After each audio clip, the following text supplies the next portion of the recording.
તો રાજકોટથી મહત્વના સમાચાર મળી રહ્યા છે। રાજકોટમાં એક ચોંકાવનારો કિસ્સો સામે આવ્યો છે।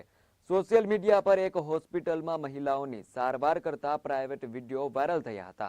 ત્યારે તે વિડીયો અંગે ખુલાસો થયો છે। તે વિડીયો રાજકોટની 150 ફૂટ રિંગ રોડ ઉપર આવેલી પાયલ મેટર્નિટી હોસ્પિટલના હોવાના ખુલાસો થયો છે।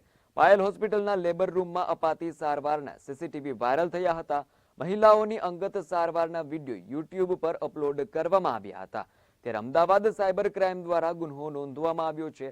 હાલ Rajkot crime branch cyber crime સહિતનો કાફલો હોસ્પિટલ ખાતે પહોંચ્યો છે। આજે જે આપ વાત કરી રહ્યા છો એ અમારા જાણબારું હતું। કોઈ સીસીટીવી હેક કરી ગયું છે અમારું। અમે પોલીસ ફરિયાદ કરવા પણ જવાના છીએ। મારી એવી વિનંતી છે આપ સૌને કે મને થોડો ટાઈમ આપો તો હું પોલીસ ફરિયાદ કરી શકું। મને જસ્ટ હમણાં 10 મિનિટ પહેલાં ખબર પડી, હું બીજી હોસ્પિટલે બેસું છું, ત્યાંથી મને બોલાવવામાં આવ્યો કે આવું કંઈક પ્રોબ્લેમ છે। હવે અમે પોલીસ ફરિયાદ કરીશું। કોણે આ કૃત્ય કર્યું છે એ પકડવા માટેનો પ્રયત્ન કરીશું, કેમ કે કોઈ આ સાયબર ક્રાઇમ કરેલું છે। જી, જે મહિલાઓની જ્યારે સારવાર થતી હોય જી, આ જગ્યા ઉપર સીસીટીવી સામાન્ય રીતે હોતા નથી, અને હોય તો પણ એની પ્રાઇવસી જાળવવી ના, ઓપરેશન થિયેટરમાં ના હોય, પણ જ્યાં કિંમતી વસ્તુઓ પડી હોય ને એવી જગ્યાએ સિક્યુરિટી માટે જ્યાં અવર જવર વધારે થતી હોય ત્યાં રાખવું પડે છે। લગાવવાનો રૂમ છે, એમાં શું તમે કિંમતી વસ્તુ રાખો છો? આ તમારો લૂલો બચાવ છે સર? ના, ત્યાં બધા ઇન્જેક્શન પડ્યા હોય, ત્યાં બધા ઇન્જેક્શન પડ્યા હોય। કિંમત અને મહિલાઓની છબી સાહેબ સાહેબ તમારા ઇન્જેક્શનની કિંમત એ મહિલાઓની જે છબી છે એના કરતાં વધુ છે? ના ના, એવું ના હોય, પણ એ સિક્યુરિટી માટે પણ જરૂરી છે। સિક્યુરિટી માટે પણ જરૂરી એટલે મહિલાઓની સિક્યુરિટી જરૂરી નથી, ઇન્જેક્શનની સિક્યુરિટી જરૂરી ના, મહિલાઓની સિક્યુરિટી એટલે અમે કોઈ ડિસ્પ્લે નથી કરતા। આ સીસીટીવીનું ડિસ્પ્લે ક્યાંય થતું નથી, કોઈ જગ્યાએ નથી થતું, પણ આ કોઈ હેક કરી ગયું છે, કોઈએ હેક કરેલું છે। અમે ક્યાંય આ ડિસ્પ્લે નથી કરતા।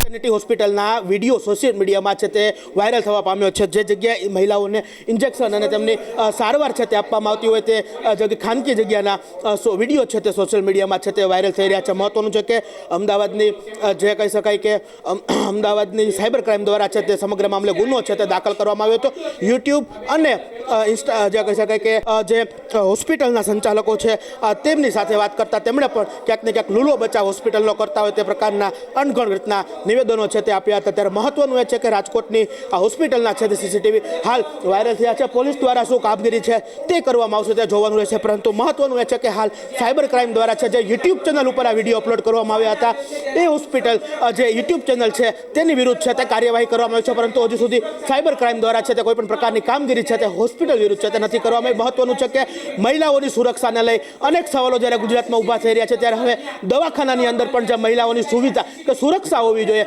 તેને લઈ પણ એક સવાલો છે તે ઊભા થઈ રહ્યા છે। કારણ કે મેટર્નિટી હોસ્પિટલ છે, આ મેટર્નિટી હોસ્પિટલની અંદર પણ મહિલાઓને જ્યારે સારવાર કે મેટર્નિટી એટલે કે જે કહી શકાય કે સારવાર માટે આવતી હોય છે ત્યારે તે સારવાર લેવી પણ તેમના માટે એક મોટો પ્રશ્ન છે તે ઊભો થઈ રહ્યો છે। તેમની સુરક્ષા સામે છે તે મોટો હાલ સવાલ છે તે ઊભો થઈ રહ્યો છે। કેમેરામેન પ્રવીણ પરમાર સાથે શુભમ ભટ્ટ, ગુજરાત ન્યૂઝ, રાજકોટ।